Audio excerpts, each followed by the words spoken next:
Daughters of God, listen. Heaven is issuing a summons. This is not a suggestion.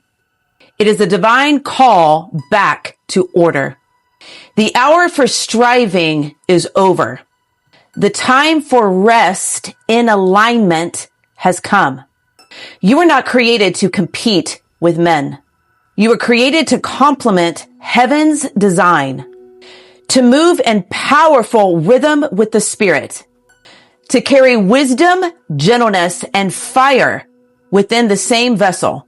The world has taught you that you have to armor yourself in independence, to fight for love, to grasp for control, to survive instead of flourish. But that posture was born in the fall of mankind, not the original garden. That armor is heavy because it was never meant to be worn. Heaven says, lay it down. Every false identity, every survival mechanism, every I'll do it myself. Not because you are weak or because you can't do it on your own, but because you are finally safe to rest again. In the Garden of Eden, the serpent targeted the woman. Why? Not because she was lesser, but because she was influential. She carried the power to shape atmospheres, the ability to nurture life, and the spiritual sensitivity to discern. So the enemy whispered to her, did God really say? He did not tempt her with rebellion. He tempted her in the area of revelation. Adam and Eve walked in perfect harmony, full revelation with the Lord. They did not need to know anything outside of what God had revealed. Their trust relationship with Him was intact. He was all that they needed. His presence, His voice, and His revelation. So when the devil wanted to destroy, he brought a temptation in the form of disobeying God by presenting the fruit from the tree of the knowledge of good and evil. This was the one tree that God forbade them to eat from. Why? Because then their eyes would have been opened. They would have become their own dictator of their destiny versus relying upon the Lord Himself. This is very significant. The enemy spoke directly to the woman because as the life bearer, he was feeding her the lie that she was missing out on something unless she knew of all things. It was testing her trust in God. The lie was that the knowledge would bring her peace and establish some form of security outside of her walk with God. He was planting a seed in her womb that would alter her destiny. And that was the birthplace of insecurity and anxiety. The seed and fracture of security continues in the hearts of women. The need to know. I need to know what's happening. I need to know what he's thinking. I need to know how this ends. I need to know that she is not a threat. But the Spirit of the Lord says, you do not need to know. You need to trust me. Trust is the fruit of covenant, and covenant is the atmosphere of peace. Stay with me. The word from heaven for women right now in this hour is Sarah's daughters. In 1 Peter chapter 3, verses 3 through 6, the Lord shows us the key to real significant beauty. It is not found in striving or control or a position of power. It is found in quiet, influential strength that brings peace. In this passage, God brings up the women of old, those who hoped in God. They were not passive. They were powerful in restraint. They were not voiceless. They were fearless in faith. They held a power within themselves. They chose a path that was more powerful than what the serpent offered Eve. The path is rooted in trust in God. Sarah's daughters redeem Eve's fall. They no longer reach for control. They rest under God's covering and provision. They no longer demand answers outside of what the Lord has revealed to them. They dwell in the reassurance, in the revelation that God has provided for them. His voice and his voice alone is their security. They no longer grasp for understanding outside of that intimacy with God. They wait in wisdom. They no longer grasp and strive, seeking for answers, pulling from people to make them feel secure. They wait with the Lord in wisdom. Trust is their adornment. Hope is their weapon. Peace is their crown. Every time you choose trust instead of grasping, heaven moves on your behalf. Every time you release the need to know, you make room for the God who already knows. Every time you surrender control, you realign with covenant order, and peace flows back into your heart. Trust is not passive. It is powerful.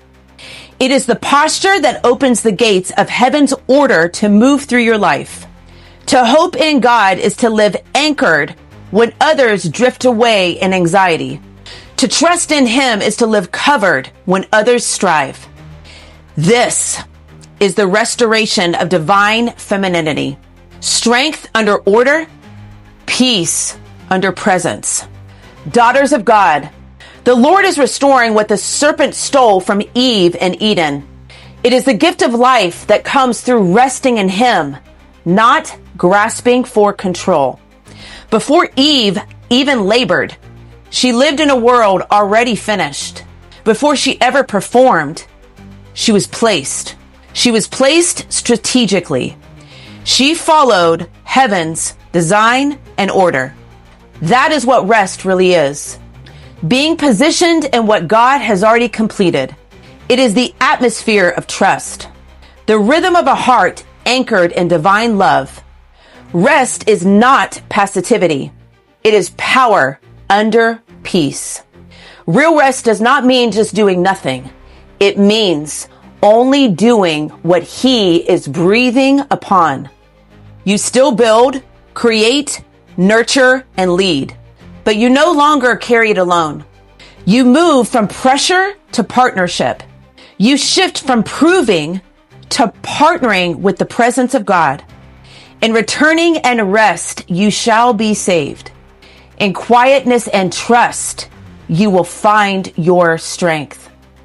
This is where your true femininity is born, not in striving, in stillness, in the confidence that comes from resting in who God is for you. Every time you choose rest instead of reaction, you silence Eve's anxiety. Every time you choose trust instead of control, you rebuild the peace of Eden inside your heart. Every time you say, I don't need to know, I have the Lord and he is enough, you are realigning with heaven's rhythm. Rest is holy dependence and trust. The place where love holds you so you don't have to hold it. It is the beauty of moving when God moves and waiting when God is waiting. Because rest is not idleness. It's alignment. It's living in the rhythm with the God who covers you. This is the reformation of womanhood. The restoration of peace, order, and hope. Because rest is not weakness. It's worship. And when the daughters of God learn to rest again, Eden, God's original design, begins to bloom in their heart. The Lord is restoring his daughters, not to silence, but to sacred strength, not to striving, but to steadfastness, not to rebellion, but to radiant reverence. He's raising women who no longer live from trauma. He is healing their wounds deeply and intimately, apart from man. He is establishing trust rooted in his covenantal love. These women will no longer lead from pain, but from restful presence, who no longer manipulate, but they minister peace and wisdom. You are a warrior, but not like a man. Your strength is not found in pushing. It is in presence. Your influence is not in noise. It is in nurture. Your power is not through control. It's in consecration, being set apart. You don't chase, you attract. You don't grasp, you guard. You don't cling, you carry covenant. You are the resting place of heaven's order. You are the womb of revival. You are the gate through which heaven's peace enters the earth. Daughters of Sarah, rise. You are not overlooked. You are being reformed. You are not silenced. You are being refined. You are not abandoned. You are chosen and you are being anointed. The Lord says, return to order. Return to trust. Return to me. The days of grasping are over. The days of grounded women are here. Women who build altars, not idols. Women whose peace terrifies hell. Women who no longer mirror Eve's anxiety, but they embody Sarah's strength of faith, trust, and hope. If your heart is in alignment with this, I invite you to agree with me in this declaration and prayer. I renounce the lie that I must control to be safe. I rest under heaven's covering. I hope in the Lord and I trust in his timing. My beauty is not found in striving, grasping, or trying to perform or earn something. My beauty is not found in striving for assurance, love, security, or identity. It is in surrender to the one who formed and fashioned me. I am not waiting to be chosen. I have already been called. I rise in dignity. I rise in discernment. I rise in devotion. I am a daughter of covenant order, and I carry the peace of Eden. Daughter, you are not auditioning for approval. You are standing in divine assignment. Heaven's restoration begins in you. This is the call. Return to order. Return to trust. Return to your original design. Return to your God. Because the daughters of God are not just awakening. They are returning home. Welcome to the return.